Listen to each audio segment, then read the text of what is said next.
Hi, everybody. This is Dr. Nemechek of the Nemechek Protocol in Buckeye, Arizona.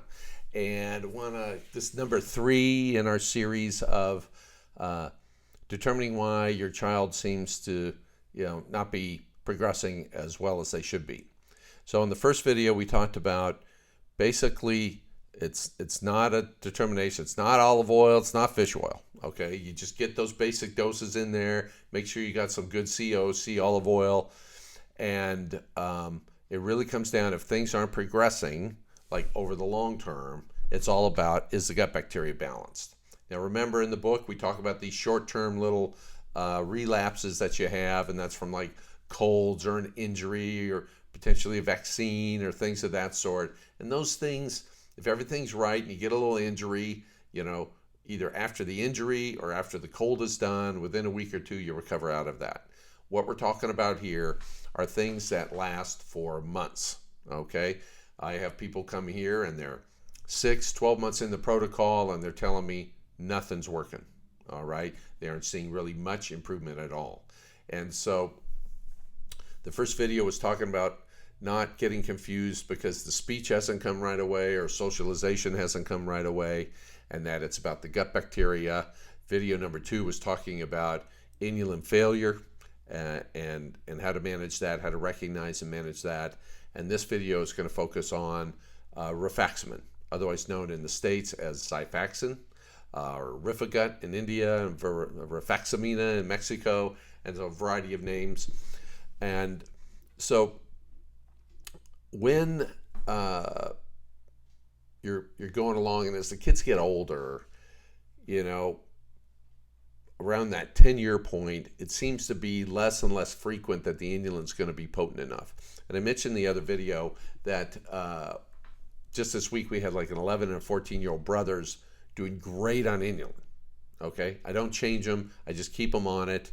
And we've had some up to 18 doing really well on inulin. So it's not like this de facto inulin never works. It's just as you get older, it's less and less likely it works.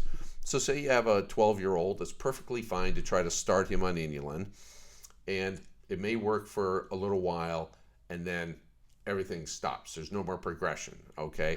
And this is when we would migrate and use refaximin. Now, I'm going to talk about adults first because we got more data on that, and we're just going to try to use that data to help guide us for kids.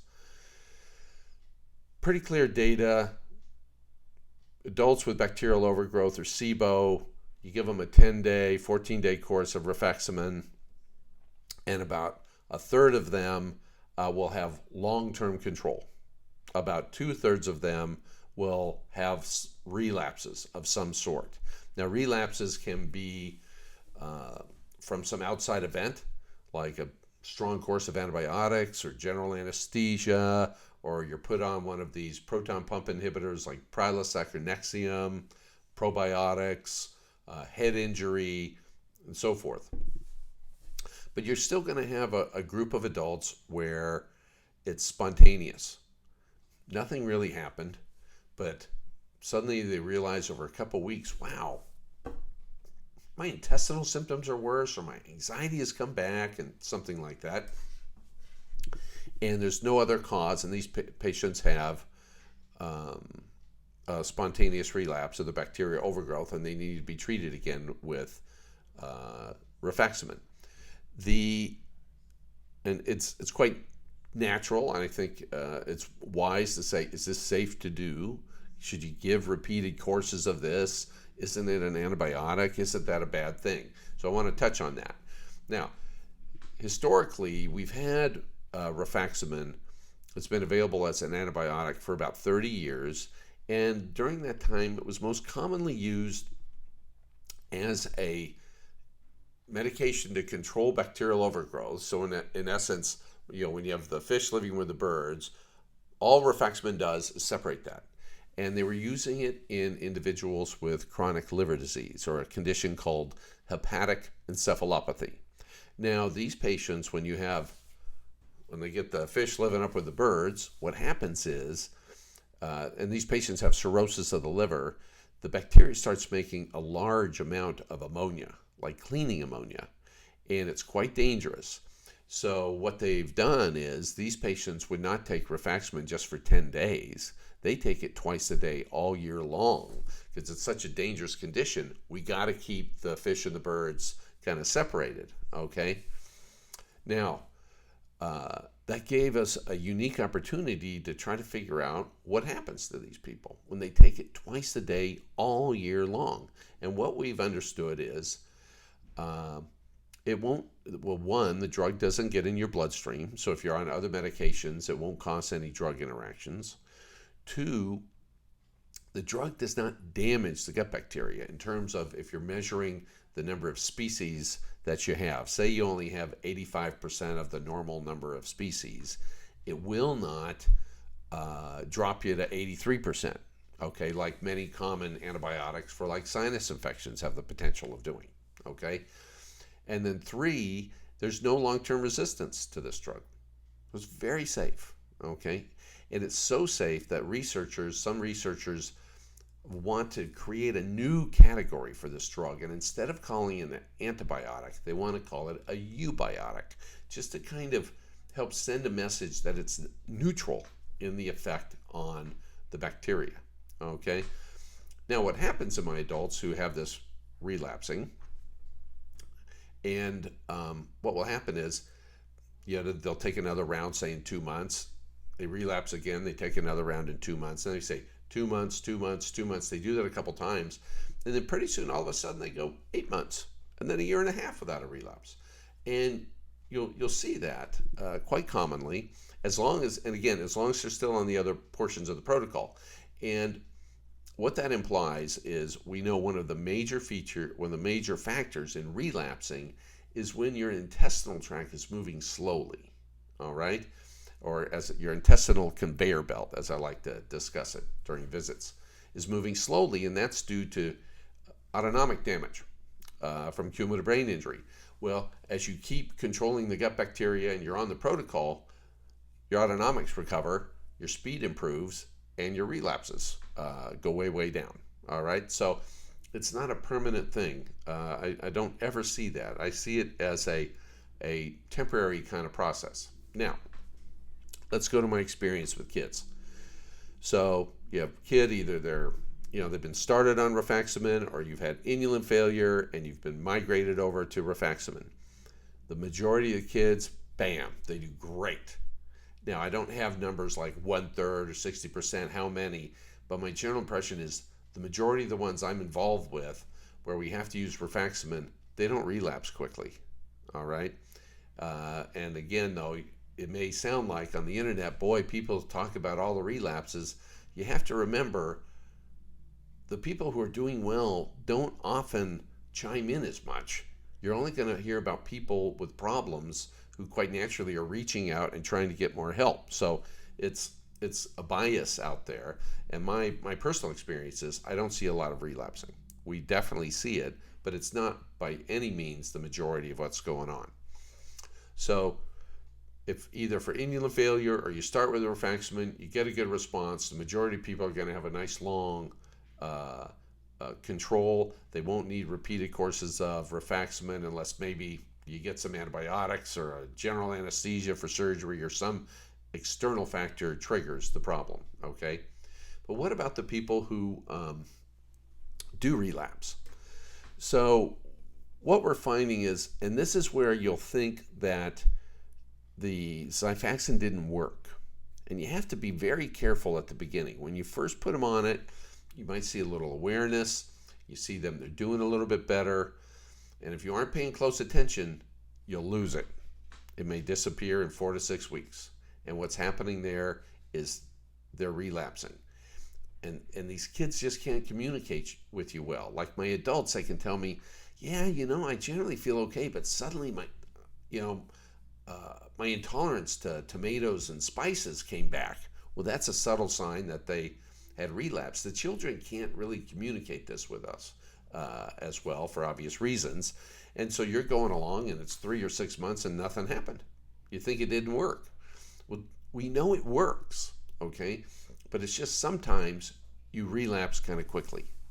And so the way I kind of sort this out for myself and for the parents is I'll have them give rifaximin like 10 days. So like the first through the 10th of every month. And we'll do that for like a cycle of 3 to 4 months. And that usually is enough where the parents will notice, wow, yeah, it's changing. We're seeing that. We're doing really good. They've zeroed in. And it's just that we have to kind of keep knocking the gut bacteria down, trying to keep it under control so that we can get the recovery we need in the brain. All right? Now, and then over time, what happens here is as they get going, the parents find, maybe after 6 months, because you kind of have to almost make something up, a time point and try, because the kids can't really communicate to you. So somewhere around 6 months is a common thing we do. So we'll do this for 6 cycles. The kids are improving, and then they'll not automatically give them rifaximin again, and the kids will go longer. Their relapses are a little more noticeable. The parents are tuned in because they've been improving, so you can be able to zero that in. We've had a couple times where, it was hard to tell, so we did another 6 months in a row. All right. And but as you get going, then the relapses in the kids, just like in the adults, quit becoming as frequent. Alrighty. Now, there's a small number of patients, and this is of the hundreds and hundreds and hundreds of problem people that come to me with all their problems. This is less than 10, where we've kept the children on it every day. Now, these are mainly males. We have a couple females, though. And the predominant thing is they're really violent. They're super aggressive to themselves or others. And it's noted that when you put them on rifaximin, they calm way down. You get a lot of improvement, okay? But they will relapse maybe within a week, okay? And so these kids, at this point, we are keeping them on continual rifaximin. This is every day, all year long.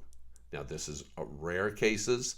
These are in a great deal. These kids are a threat to themselves and others, and when they're on rifaximin, it's been proven that they have a dramatic reduction in those behaviors. And what we're finding is, usually in about the course of a year, these very potent antipsychotic medicines that these children are off and on to try to control the behavior, we're able to get them off, all of them, that we get that much brain recovery. Okay, so this is not to be taken lightly. This is not to be done by just buying some rifaximin on the mail order of Canada. But this is the whole spectrum of what goes on here. Okay, so you can use inulin, that can work for a long time, or you use inulin and you fail, and then you got to roll into rifaximin. A lot, I think the majority of the kids, 1 round of rifaximin, long-term control. Now you got the smaller group that have to relapse, so you maybe cycle that every month for maybe 6 months, and then many of those kids, they'll go longer without a relapse. You don't have to do that anymore.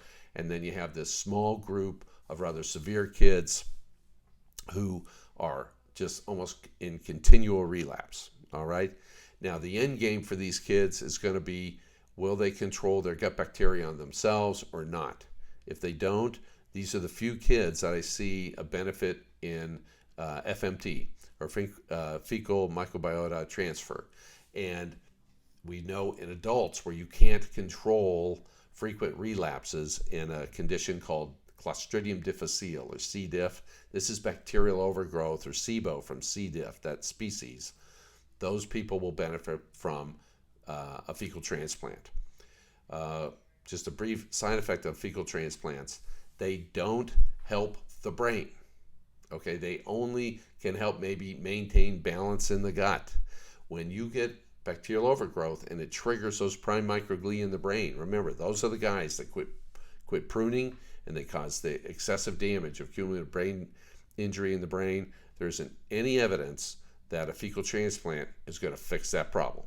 Okay, that requires things like high dose fish oil, vagal stimulation, hyperbaric oxygen is another option. There's some things like transcranial magnet therapy, low-level lasers. Those are very complicated things to do. But in our protocol, the fish oil and the vagal stimulation are two of the only things we know that will control the prime microglia that are available at present. All right. So I hope these 3 videos help clear it up for you. We're going to have a 4th one. It's just, when do you need vagus stimulation? And that'll be coming up next. This is Dr. Nemechek of the Nemechek Protocol in Buckeye, Arizona. Everybody have a great day. Take care.